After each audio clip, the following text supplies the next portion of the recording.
Hello. Welcome to Market Discussion of the Day.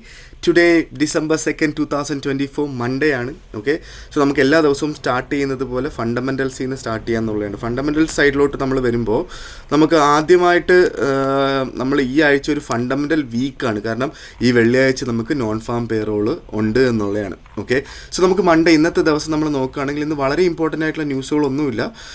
ഇന്ന് വൈകുന്നേരം UK timing 3 മണിക്ക് ISM manufacturing PMI ഉണ്ട്. Okay, so ആ സമയത്തൊന്ന് ജസ്റ്റ് മാർക്കറ്റിനെ ഒന്ന് വാച്ച് ചെയ്യുക എന്നുള്ളതാണ്. നാളെ നമുക്ക് 3 മണിക്ക് ജോബ് ഓപ്പണിംഗ് ഉണ്ട്. പക്ഷേ മറ്റന്നാൾ നമുക്ക് അത്യാവശ്യം നല്ല രീതിയിൽ ന്യൂസുകളുള്ള ദിവസമാണ് മറ്റന്നാളെന്ന് പറയുന്നത്. ഓക്കെ, സോ മറ്റന്നാൾ നമുക്ക് 1:15 UK timing 1:15 ADP non farm employment change ഉണ്ട്, ECB പ്രസിഡന്റ് സ്പീച്ച് ഉണ്ട്, ISM നോൺ മാനുഫാക്ചറിങ് PMI ഉണ്ട്.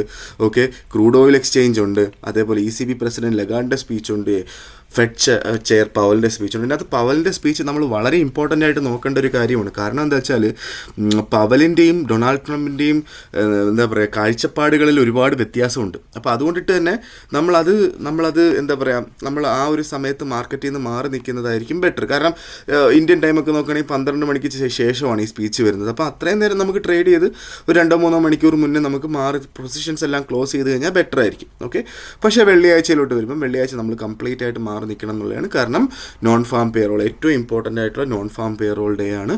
അതുകൊണ്ടിട്ട് തന്നെ നമ്മൾ മാർക്കറ്റിൽ നിന്ന് മാറി നിൽക്കണം വെള്ളിയാഴ്ച.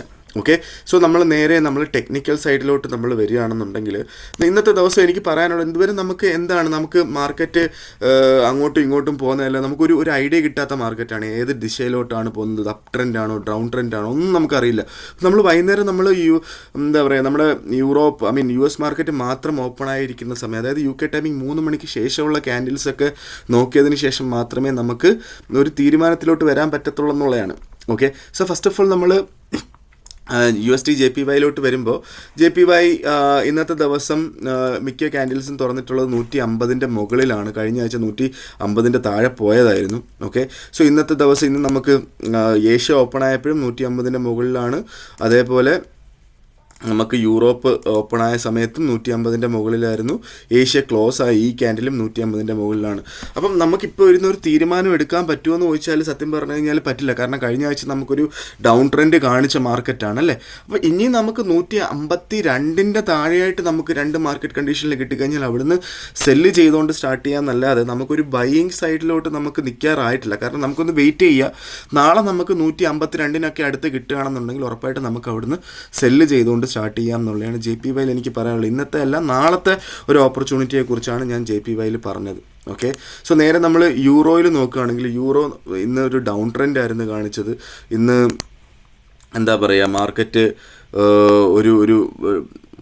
ഒരു ജംപ് ഡൗൺ ആയിരുന്നു സ്റ്റാർട്ട് ചെയ്തത് പോലും. ഓക്കെ, സ്റ്റാർട്ട് ചെയ്ത് മാർക്കറ്റ് നേരെ 1.0500 താഴെയായിട്ടൊക്കെ ഷാഡോ പോയിട്ടുണ്ട്. പക്ഷേ 1.0500 അവിടെ നല്ലൊരു സപ്പോർട്ട് ഉണ്ടായതുകൊണ്ട് അവിടുന്ന് ബിൽഡപ്പ് ചെയ്ത് പോകുന്നു എന്ന് നമുക്ക് പ്രതീക്ഷിക്കാം. പക്ഷേ നമുക്ക് US മാർക്കറ്റ് ഓപ്പൺ ആയതിനു ശേഷം മാത്രമേ നമുക്കൊരു തീരുമാനം എടുക്കാൻ പറ്റുള്ളൂ. പക്ഷേ റിസ്ക് എടുക്കണം എന്നുള്ള ആൾക്കാർക്ക് ഉറപ്പായിട്ട് 1.0500 ഒരു നല്ലൊരു ബൈ പോയിൻ്റ് ആണ്.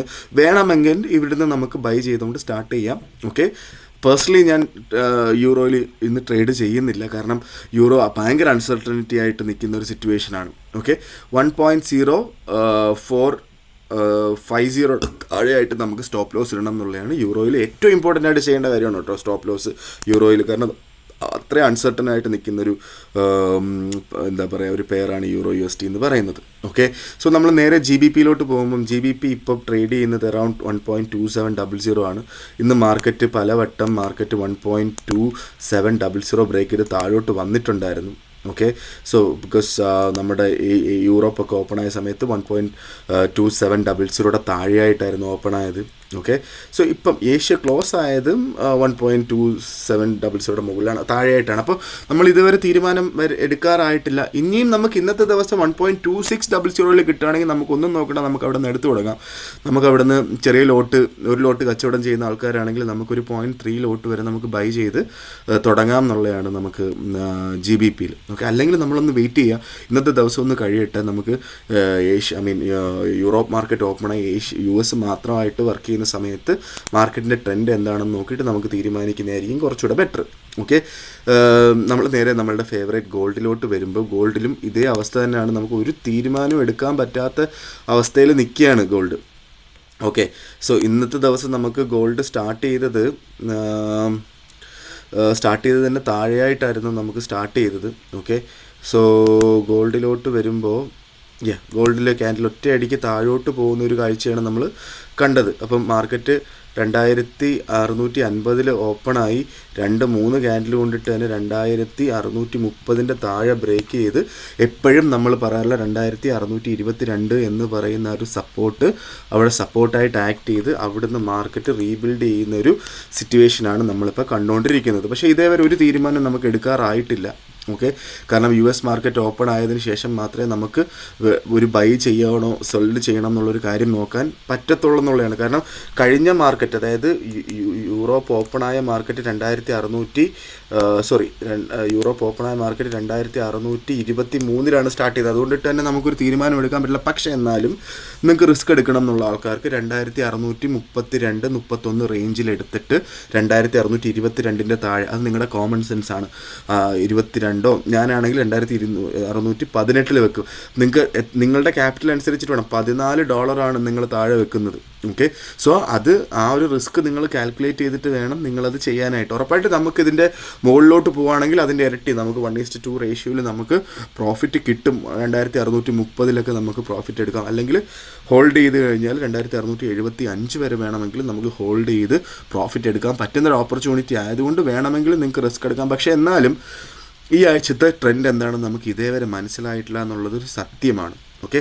അങ്ങനെ 2730 നമുക്ക് കിട്ടിക്കഴിഞ്ഞാൽ മുകളിലോട്ടാണ് ട്രെൻഡ് എന്നുണ്ടെങ്കിൽ 2730 വരെ നമുക്ക് മാർക്കറ്റ് പോകാം. ചിലപ്പം 2780 വരെ ഓൾ ടൈം ഹൈ വരെ പോകാനായിട്ടുള്ള പോസിബിലിറ്റി ഉണ്ട്. നേരെ മറിച്ച് താഴോട്ടാണെന്നുണ്ടെങ്കിൽ 2530 കഴിഞ്ഞ വട്ടം നമ്മൾ സപ്പോർട്ട് ചെയ്ത് 2530 ഈ ആഴ്ച പോകാനുള്ള ചാൻസ്, അല്ലെങ്കിൽ 2480 അതാണ് മാക്സിമം ഗോൾഡ് പോകാനുള്ള ചാൻസ്. 2480 ഒരു ഭയങ്കര നല്ലൊരു ബയേഴ്സ് അവിടെ പ്രസൻ്റ് ആണ്. അതുകൊണ്ടിട്ട് തന്നെ അവിടെ കിട്ടിക്കഴിഞ്ഞാൽ നമുക്ക് നല്ലോണം ബൈ ചെയ്തുകൊണ്ട് തുടങ്ങാം എന്നുള്ളതാണ്. അപ്പോൾ ഇതാണ് എനിക്ക് നിങ്ങളുടെ അടുത്ത് പറയാനുള്ളത്. ഇന്നത്തെ ദിവസം തൽക്കാലത്തേക്ക് മാർക്കറ്റിൽ നിന്ന് മാറി നിൽക്കുക. വൈകുന്നേരം അതായത് US മാർക്കറ്റ് ഓപ്പണായി US മാത്രമായിട്ട് പോകുന്ന ഒരു സമയത്ത് നമുക്ക് ഓൾമോസ്റ്റ് മാർക്കറ്റിൻ്റെ ഒരു സ്വഭാവം നമുക്ക് മനസ്സിലാവുന്ന സമയത്ത് മാത്രം നാളെ നമുക്കൊരു തീരുമാനം എടുക്കുക എന്നുള്ളതാണ് എനിക്ക് നിങ്ങളുടെ അടുത്ത് പറയാനുള്ളത്. ഓക്കെ ഗൈസ്, മാർക്കറ്റ് ഡിസ്കഷനായിട്ട് നാളെ കാണുന്നവരെ ഗുഡ് ബൈ.